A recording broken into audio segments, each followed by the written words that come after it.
Shalom, selamat pagi, selamat hari Minggu, selamat memasuki tahun baru, Bapak Ibu serta saudara yang terkasih.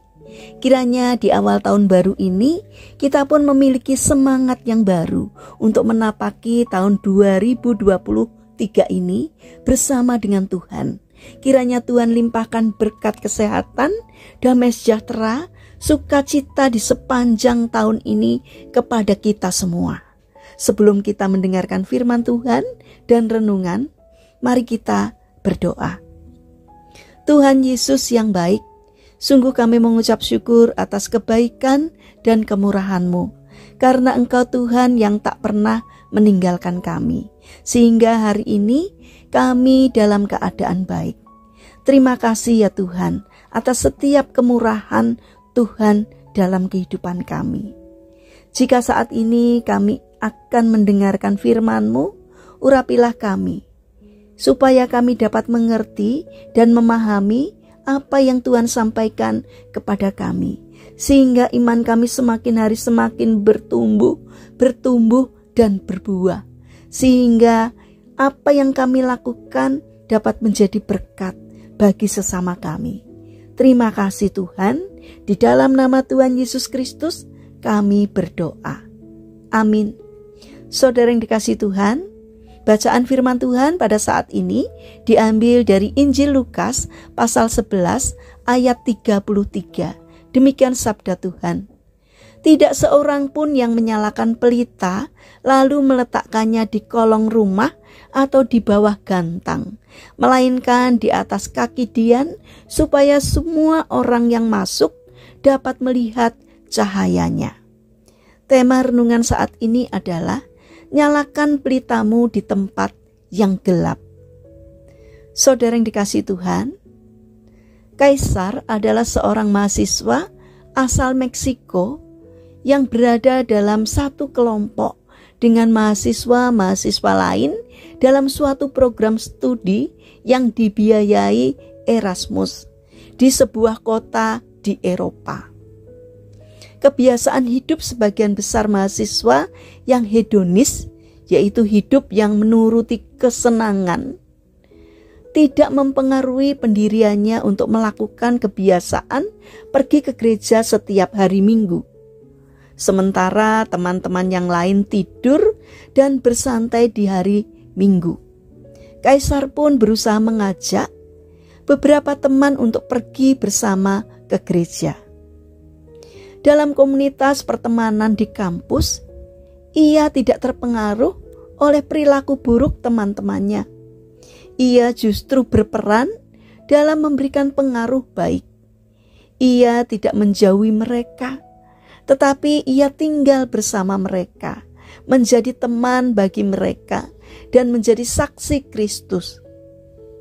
Saudara yang terkasih, terkadang kita mendengar ada pengikut Yesus yang berkata, "Sulit bagi saya untuk menghindari pengaruh buruk teman-teman saya. Saya terpaksa harus ikut-ikutan dengan mereka." Pendapat ini keliru, karena setiap pengikut Yesus dipanggil untuk menjadi garam dan terang dunia, mempengaruhi dunia sekitarnya, bukan sebaliknya, dipengaruhi dunia sekitarnya. Ingatlah bahwa pergaulan yang baik ditentukan dari sikap diri sendiri. Pergaulan itu dapat dikatakan baik jika kita dapat menjadi terang Kristus dan memberi teladan hidup bagi teman-teman di lingkungan pergaulan kita. Coba kita renungkan sejenak, apakah mungkin lilin diletakkan di tempat yang terang? Tentu tidak.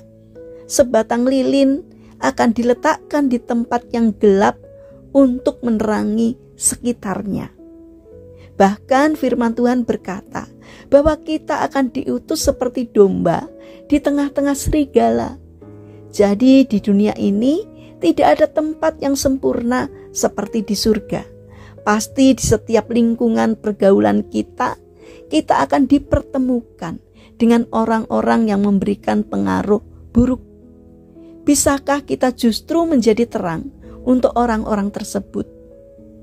Saudara yang terkasih, marilah kita bangun karakter taat kepada Tuhan, yaitu dengan memohon pertolongan Roh Kudus agar Ia menguasai diri kita sehingga setiap pikiran, perkataan, perasaan dan perbuatan kita senantiasa memberikan kesaksian akan kebaikan dan ketaatan kita kepada perintah Yesus.